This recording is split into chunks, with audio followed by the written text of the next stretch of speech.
খুব বেশি বিপদে আছেন, দেয়ালে পিঠ থেকে গেছে, পৃথিবীতে কোনো মানুষের কাছ থেকে সহায়তা পাওয়ার আশা ছেড়ে দিয়েছেন, অসুবিধা নাই। এই তিনটা আমলকে আপনি নিজের জন্য বাধ্যতামূলক করেন, ইনশাআল্লাহ তাআলা হেফাজত করবেন। জীবনে বহুবার আমি আমলটা করে দেখেছি। কঠিন কঠিন বিপদে আল্লাহ তাআলা কিভাবে উদ্ধার করেছেন আমি নিজে অবাক হয়ে গেছি, সারপ্রাইজড হয়ে গেছি। নবী করিম সাল্লাল্লাহু আলাইহি ওয়াসাল্লাম বলেছেন, তার যে কোনো বিপদ থেকে বের হওয়ার জন্য আল্লাহ তাআলা নিজে পথ দেখায় দেন। এমন ভাবে পথ দেখাবেন সে কল্পনাও করবে না। বহুবার আমল করে দেখেছি আমি, হাতে হাতে পেয়েছি আলহামদুলিল্লাহ। কোন বিপদে পড়লে দোয়া ইউনুস খতম করে দোয়া করা যাবে কিনা? দোয়া ইউনুস এটা যে কোনো বিপদে পড়াটা হাদিস এবং কোরআন উভয়টি দ্বারা প্রমাণিত। কোরআনে কারীমে আল্লাহ রাব্বুল আলামিন বলেছেন, ওয়া কাযালিকা নুনজিল মুমিনিন। ইউনুস আলাইহিস সালাম বিপদে পড়ার পর তিনি যে দোয়া করেছেন, লা ইলাহা ইল্লা আনতা সুবহানাক ইন্নী কুনতু মিনাজ জালিমিন, এই বাক্যগুলো পড়ার পর এগুলো বলে বলে আল্লাহর কাছে তিনি দোয়া করেছেন, আল্লাহ তাআলা তার বিপদ উদ্ধার করেছেন। বিপদে পড়ার পর তিনি যেরকম উদ্ধার হয়েছেন এগুলো পড়ে আল্লাহ তাআলা কোরআনে এই দোয়ার উল্লেখ করে, এই বাক্যগুলোর উল্লেখ করে এরপরে বলেছেন, ওয়া কাযালিকা নুনজিল মুমিনিন, একই ভাবে তাকে যেরকম এই বাক্যগুলো এই জিকিরগুলোর মাধ্যমে আমি রক্ষা করেছি, হেফাজত করেছি ওই বিপদ থেকে, মাছের পেট থেকে, একই ভাবে আমি মুমিনদেরকেও রক্ষা করব।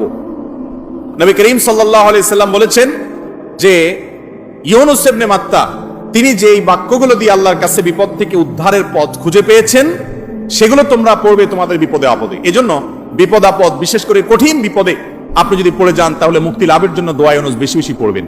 এর পাশাপাশি আরো দুটি আমলের কথা বলতে পারে যেটা আমার জীবনে বহুবার আমল করে দেখেছি আমি, হাতে হাতে পেয়েছি আলহামদুলিল্লাহ। এক নম্বর হলো দোয়া ইউনুস, আরেকটা হলো ইস্তেগফার।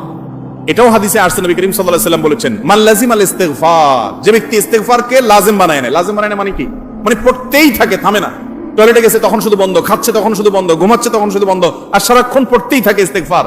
আস্তাগফিরুল্লাহ ওয়া আতুবু ইলাইহি, সাইয়্যিদুল ইস্তেগফার বা যে কোনো ইস্তেগফার, সবচেয়ে ছোট ইস্তেগফার আস্তাগফিরুল্লাহ আস্তাগফিরুল্লাহ। এটা যে পড়তেই থাকে, নবী করিম সাল্লাল্লাহু আলাইহি ওয়াসাল্লাম বলেছেন, তার যে কোনো বিপদ থেকে বের হওয়ার জন্য আল্লাহ তাআলা নিজে পথ দেখায় দেন। এমন ভাবে পথ দেখাবেন সে কল্পনাও করবে না। এবং জীবনে বহুবার আমি আমলটা করে দেখেছি। কঠিন কঠিন বিপদে আল্লাহ তাআলা কিভাবে উদ্ধার করেছেন আমি নিজে অবাক হয়ে গেছি, সারপ্রাইজড হয়ে গেছি। নাম্বার 3, দুরুদ। দুরুদের ক্ষেত্রে হাদিসে একই কথা বলা আছে, যে ব্যক্তি দুরুদ বেশি বেশি পড়বে ওই ব্যক্তির সমস্ত পেরেশানি থেকে মুক্ত হওয়ার জন্য এই দুরুদ যথেষ্ট হয়ে যাবে।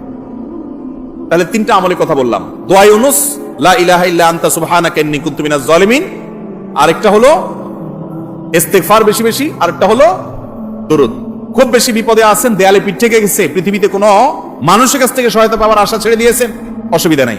এই 3টা আমলকে আপনি নিজের জন্য বাধ্যতামূলক করেন, ইনশাআল্লাহ তাআলা হেফাজত করবেন। তবে দোয়া ইউনুসের আমলের উপকারিতা পাওয়ার জন্য সেটা বিশেষ কোনো সংখ্যক বার পড়তে হবে কিনা এই ব্যাপারে কোনো হাদিস থেকে কোনো সংখ্যার, বিশেষ কোনো সংখ্যার কথা উল্লেখ নাই। যত বেশি সম্ভব পড়বেন।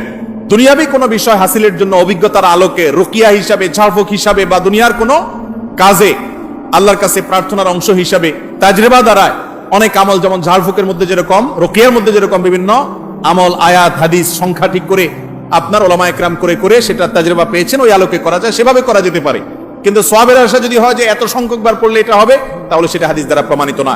আর মৃত ব্যক্তির জন্য যদি হয় তাহলে তো সেক্ষেত্রে আরো এটাকে সংখ্যা ঠিক করে করার কোনো গ্রহণযোগ্যতা নাই। কারণ সংখ্যা যদি হাদিস এবং কোরআনে উল্লেখ না থাকে, আমরা কেউ সংখ্যা বসায় দেওয়ার অধিকার আমাদের নাই। বিশেষ করে মুর্দার জন্য যে খতমের সিস্টেম আমাদের দেশে প্রচলিত আছে, এই সিস্টেম বেদাত, এবং এতে কোনোভাবেই মুর্দার কোনো উপকার হবে না। যেই বেচারা পড়াবে তার আমসালা দুইটাই যাবে।